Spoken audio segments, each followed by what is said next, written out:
Hey y'all, well, I'm just going to tell you the weather outside is terrible, and it ain't cause it's raining. It's cause it's like 92 freaking degrees. And according to what it says on the news, it's like, feels like 96 or 98. So I'm bringing it inside in the AC in the Ramdino studios today.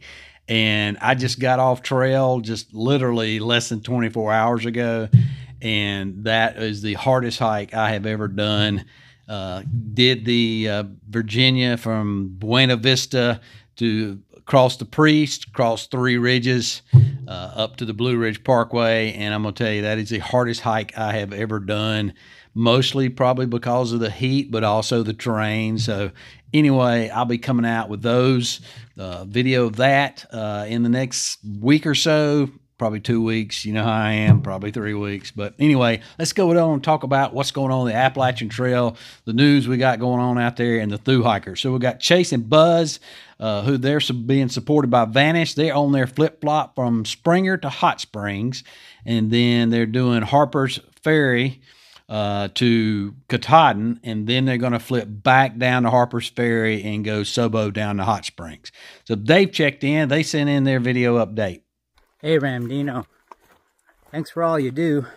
This is Chase checking in, hiking with Buzz, and we're supported by Vanish on our flip-flop through hike. Since we last checked in, we've completed Pennsylvania, New Jersey, and we're now in New York.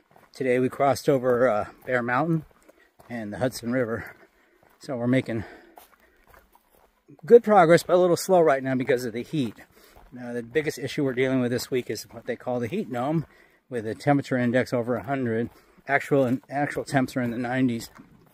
It's making it a little harder to hike, but we're trying to do the best we can and get some miles in. Hopefully we'll be in Connecticut in a couple days. We're meeting some of the early through hikers that left Springer or Amicalola, and mainly faster, younger people.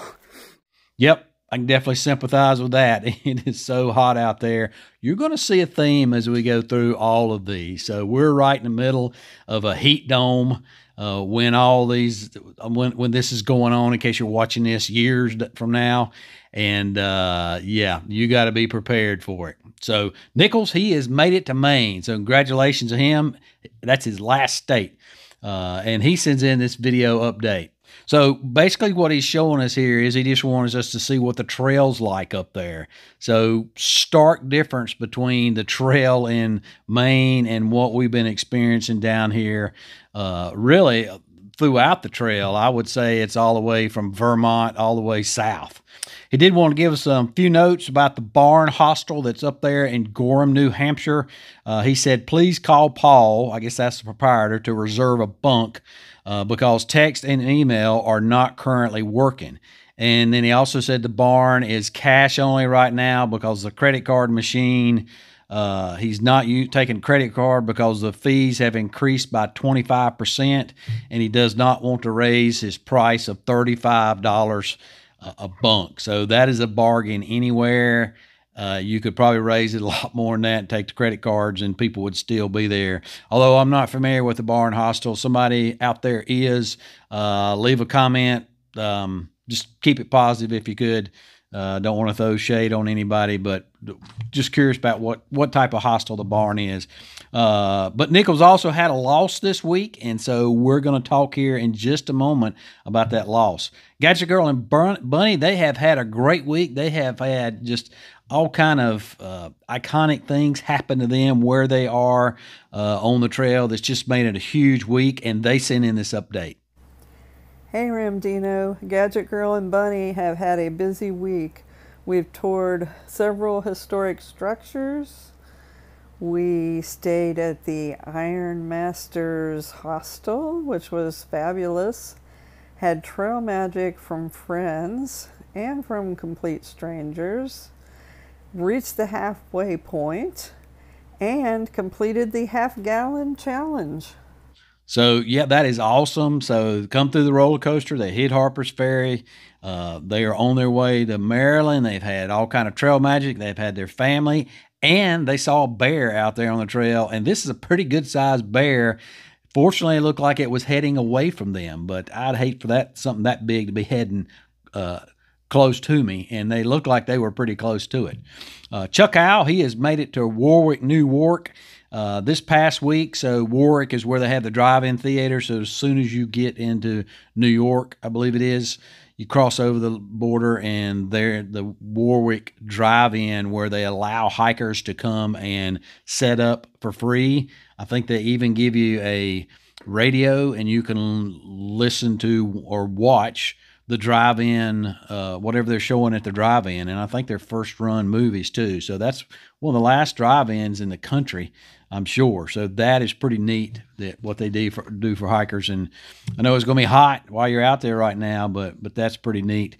He did say that weather is getting hot, and the trail has a lot of poison ivy and encroaching upon it. And yes, I ran into some of that this on my last trip. And he said the locals, though, have been fantastic with trail magic and water caches. So that is one thing that really, from the south on up, I mean, there's folks that are still coming into Damascus. A couple people left comments, and they're needing water caches. So the trail is very dry right now. Where I went through Virginia, the only places there was water was at the shelter. So you had to go to the shelter, even if it was a ways off the trail, because any of the water sources that normally flow over the trail, there was no water. And even the shelters, some of them that usually have a running spring, those were dippers. So it's very dry out there. So any trail angels listening, if you want to go out and put some water caches out, I am sure the hikers would love you for it. So let's do what we can out there to look out for them for that. Sweet Potato, she is north of Duncannon, and she sends in this update. This is Sweet Potato checking in just north of Duncannon, Pennsylvania, in the middle of the heat wave. I've adjusted my schedule a little bit, trying to get out early, get in the miles, hydrate, and it's supposed to be 95 today, but the index is like 100 and something. Tomorrow's going to be worse. I'm not sure about sleeping out here in this weather and feeling rested, but that's what we got to deal with for the next couple of days. Next Wednesday looks to be even hotter. Stay cool, everyone. We have not heard from 111 in a while. So at the beginning of the season, he was really updating us every week. So, but you know, that's not always possible. You get involved in your hike and you don't get around Wi-Fi. And so that's cool. We totally get it, 111. Thanks for your update that you send. And thanks for this one as well. So he sends in this update. Good morning, Ramino and family. It's 111. Currently leaving Port Clinton and Hamburg after nursing some blisters. Made the mistake of switching shoes in the middle of the game. Bad move, folks. Doing fine now. Everything's good, back to normal. I am headed towards Delaware Water Gap. Should be there hopefully by Monday. Pick up a package and head on out. Hope everybody's doing well. Trail conditions are absolutely fantastic. They have rain in the forecast for Sunday and Monday, but that's fine. Otherwise, it's hot, very hot. So I suggest y'all get started early, drink lots of water. It's beautiful here. Birds are chirping. Hope y'all have a good day. Bye. Now, he mentioned the heat as well, but did you happen to notice how many layers that he had on? I think I counted 3 layers. 111, if you watch this, how are you standing 3 layers out there in this kind of heat? I am thinking about reducing my layers. I'm thinking about getting a kilt, a hiking kilt for my next trip on the trail, which will probably be coming up in July, certainly August. But good golly, anything to get some air moving around and just, yeah, anything I can do to get that to just cool me off, because it's crazy. And I'm also going to have to use more bug spray. I got 8 up, and I don't normally like to use bug spray because I don't like that oily feeling. You climb in your sack and, you know, at night you're greasy and everything. I use a liner so to protect my bag so I don't get it all greasy, but still, I'm going to have to start just getting greasy in my bag because I got 8 up. My legs just really got eat up bad. Caboose, she has made it to Harper's Ferry, and the folks that she's been hiking with, so they, of course, passed 1,000, passed the roller coaster. And now on day 87, they hit the ATC there. So she is hiking with Phoenix, who's in the pink shirt. Phoenix is from Germany, and also Season 1, who's from Massachusetts. She's in the blue shirt, and Caboose is there in the green shirt. So thanks a lot. Congratulations to y'all for making it to the spiritual halfway point. Not quite halfway point there. That's up in PA. Payday, he's in the Shanties, and he sends us this video. Good morning, Ramdino. Payday here, coming to you from the Shenandoahs on my way to Elk Wallow Wayside to get a milkshake right now. Only trail updates I got from last week. It's cooled off significantly. I think that heat dome that I was telling you guys about last week was really only bad for a day or two. And now it's kind of moderating back out, the temperatures are. So hoping to be in and out of Elk Wallow Gap today, out of the Shenandoahs tomorrow into Front Royal for a quick resupply, then onwards to Harper's Ferry. Happy trail.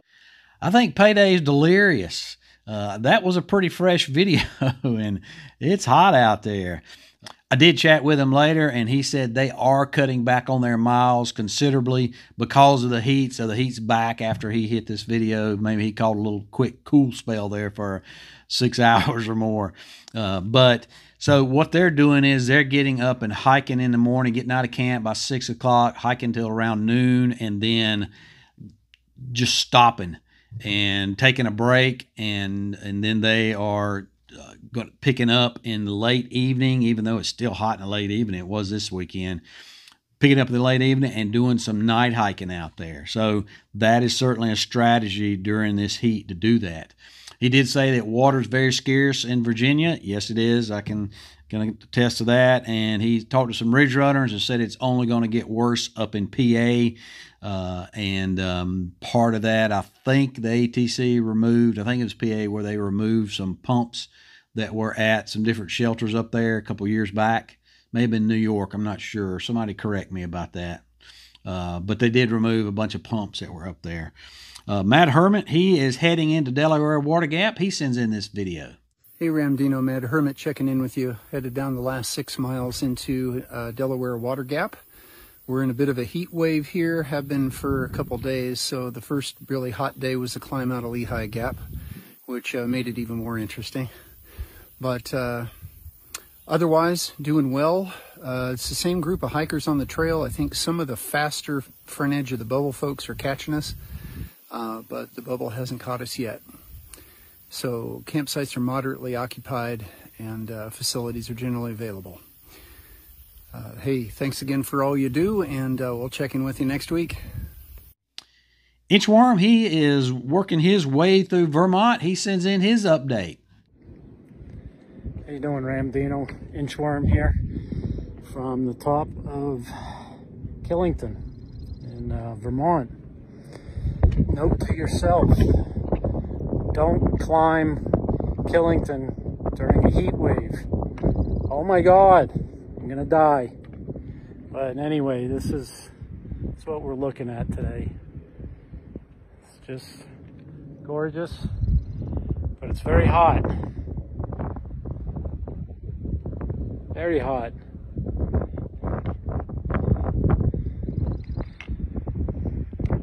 So I will be, or actually I'm 7 weeks in today. Yeah, 7 weeks since I left Harper's. Doing my flip-flop. So onto the white, on the Katahdin, and then I'll make my flip, and then head back to Georgia. Talk to you soon. Rooted, hadn't heard from her in a while. She is in the Shanties. And then No Rush and Chopstick, they have made it to Harper's Ferry, and their numbers at Harper's Ferry was number 686 and 687. So obviously they were a little behind Caboose and her tramley that are going up through there. So that's all the folks that we've got that have checked in that are on the trail this week. So if you're a thru hiker out there and you see that, or thru hikers family, and you want them included in this update each week, then all you got to do is send me that update to either through Facebook or Instagram Messenger, or email works really good. All those links are down below. Send me a quick 30-second video. Love to connect with you that way. And of course, the folks out there watching, the thru hikers, they want to connect with you that way as well. So we did have some folks that got off the trail. Now here's where Nichols and his loss comes in. So you remember Nichols has been hiking with Stick the Eagle. Well, Stick the Eagle is off trail. Hard to believe. Stick has been updating us. I think he's hit us every single week since he got on trail. And we greatly appreciate that. He is off trail. We're going to miss him something terrible. Hey Ramdino, it is Stick the Eagle here. I am here at that Crawford Notch right here, Appalachian Trail, in the White Mountains here. Webster Cliff Trail is a start right here. 332, it's actually 346 miles to Mount Katahdin, Maine from this point.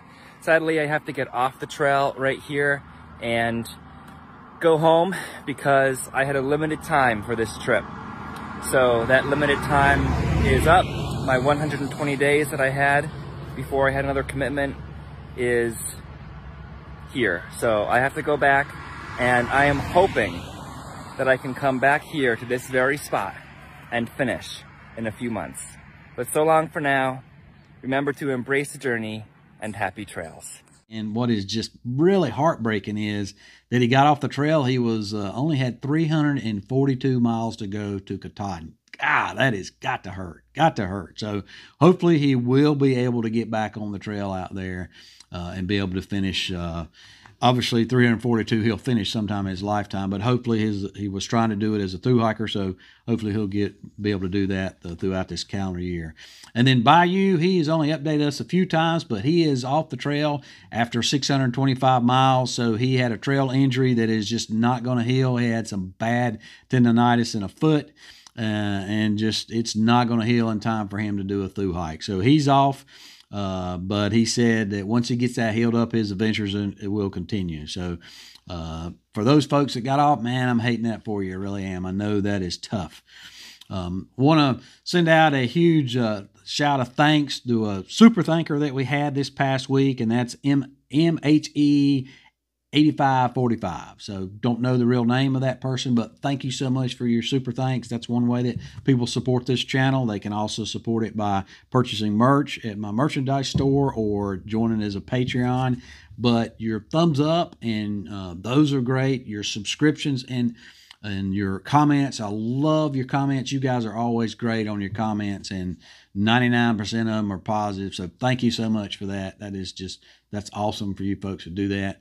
And then sharing this channel with other folks. So the whole idea behind this channel is to support the thru hiker community in general, and also the thru hikers during thru hiker season on the Appalachian Trail. So the more you share the channel, the more we will bring more people into the hiker community and more people that will opportunity to come and support thru hikers this year and for years to come on. So that is awesome. Appreciate all that you folks do out there to support this channel. Do have some news out there. So we already talked about the heat out there, and right now for the next, looks like the next week or so, it's going to be really hot. We've got some type of heat dome that's over the south and spreads all the way up north. So guys, you got to stay hydrated out there. You got to keep electrolytes in you. Of course, you know my favorite electrolyte, but you got to keep those in you. Because you'll suffer and it'll take you off trail if you don't. So you got to stay hydrated. Just plain water is not good enough because you're sweating out more than just water while you're out there. If you're coming through town and you're getting overheated, you know, the heat exhaustion, all that will take you off the trail. And it may take you off the trail permanently. So go into town, go to the library. Libraries are free, and sit in the air conditioning, get cooled off. Go to a grocery store, maybe that's got like a deli, and grab you a quick turkey sandwich or something. And just, when I came through Massachusetts last year, and I believe it was end of July, 1st of August, and that video's also, I've got that posted. But when I did that, I went into a grocery store, and that was just so great to get into the air conditioning. And it was buggy then too, and to get out of bugs without having to wear a net, and to get some greens and vegetables in me and stuff like that. They had a deli bar there that had all kind of vegetables and salads, so that was awesome. But mainly to sit in there and sit in the air conditioning. So get out of this heat and do what you can to do that. All right, so Spineless Cougar, he is our Trail Angel correspondent. He does his Trail Angel work up in Vermont, and folks come in and he has like a little sheet that folks fill out. They ask for information. It's not mandatory. You don't have to do that, but he asks that you do that. So he takes data on pack weights, of course, what trail you're on, because he's also doing being a trail angel for folks on the long trail, because the long trail and the AT share the same treadway in the area where he's at. So he's taking data on whether you're long trail or AT. If you're AT, if you're no-bow, flip-flop, or sobo, what your pack weight is when you left. What else did he take? What your pack number was. And also an interesting thing, I don't think he did this last year, he's asking you whether or not you got Noro. So his information he's given us this week, the average pack weight was somewhere around 29 pounds. There was a high pack weight of 39 pounds with a low of 19. The earliest start date from this week was February 17th, and that hiker's bag tag was number 144, and the latest date I saw was March 14th, and that pack number, or that bag tag number, was 1,121. And then on the Noro, half of the AT hikers that filled out the sheet and indicated whether or not they had Noro, 50% of them had Noro. So that's not a good statistic. So we got to do more about getting the message out about Noro, and hikers got to do more about hygiene stuff on the trail to prevent Noro. So some bear reports we got coming in from the ATC. The bears are active again up at McAfee Knob and the Pig Farm campsite and Campbell Shelter. So that's at mile marker 714, 715, and where all those are kind of together in there. They said a mother bear and 2 cubs have been seen frequenting these areas. So that happened. I remember it last year. I don't know if we had it the year before that or not, but I do remember it last year. So we got a lot of bear reports that are out there, and we bring you all the new ones each week. We don't keep a running tab of them. You can go to the ATC website, and they've got a running tab there of all the bears issues we got going on up and down the trail. Sadie, the hiker dog, Bright Eyes is fur pet, not a fur baby. So Bright Eyes fur baby. Sadie is still missing, still have not found her. Been getting a lot of sightings coming in of dogs that look remarkably like Sadie, and it's kind of like a car when you buy a new car and all of a sudden you start seeing everybody else's car like that. Well, we've been looking for a lab mix black with gray and white on her. And we've just had a lot of reports of a dog that looked remarkably like Sadie, but we have not gotten Sadie yet. So right now, because Bright Eyes is Canadian, she can't be down here looking for Sadie. It's illegal for her to be here because she's already spent her time from her thru hike, for her and Sadie's thru hike down here. So whenever the time comes that she can get here, she is coming back. But in the meantime, we are searching, helping her search online. So anytime you see anything in a dog that looks like Sadie, maybe on a post somewhere on a Facebook or Instagram post or a YouTube video, she's in the background somewhere, maybe front and center. We've also got folks that they're sending those to us. And you can do that through the Facebook page, the Find Sadie Facebook page. You can send them to me. I'll make sure Bright Eyes gets them. And then Bright Eyes is monitoring that page. And then you can also, you can go to lost animals, lost dogs and found dogs, all the Facebook pages that are out there up and down the trail. And we feel like she's somewhere out there. We just don't feel like that Sadie has passed.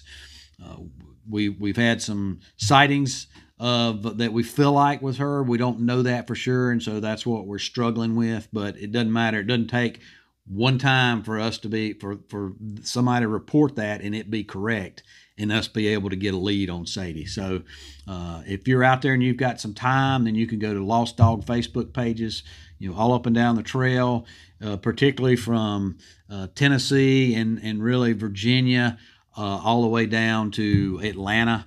We think that maybe she may have been abducted, and if she is and that hiker got off trail, that hiker may have just let her go, ditched her somewhere. We don't know. But y'all can go, and it's be greatly appreciated if folks could just take a few minutes out of their day each day or a couple times a week to do that, and it won't take many. And we've had thousands, probably tens of thousands of people that have been helping us with that, and we can always use one more. So just takes one correct sighting for us to possibly find Sadie. So thanks a lot for everybody that's been out there doing that. And then I had a comment last week on a short. So my video was delayed last week, and I had a comment out there that I didn't have my hat on. I was wearing these new glasses, and I had my shades on. Somebody made the comment that I could be on Esquire magazine or GQ Hiker, and I got a kick out of that. So I think it's more like AARP cover than those others, but thanks a lot. That's just some of the comments and the support that y'all give me. I also want to thank you for your prayers. A lot of you, I shared with you, my father's going to be having surgery. I believe that's on the 12th of July. So he's 85 years old. He's pumping iron, pumped 85 pounds. And then he decided when his spotter stepped out, he's going to go for 120. And anyway, so that's what he did, and tore his rotator cuff in 3 places. So he's going to have surgery. So shared that with you. Asked for your prayers and your good thoughts, and folks responded. So appreciate that. Continue to do that for me, and I'll let you know how things turn out after the 12th. Folks, that is all I've got for you this week. As always, appreciate you, and we'll see you out there.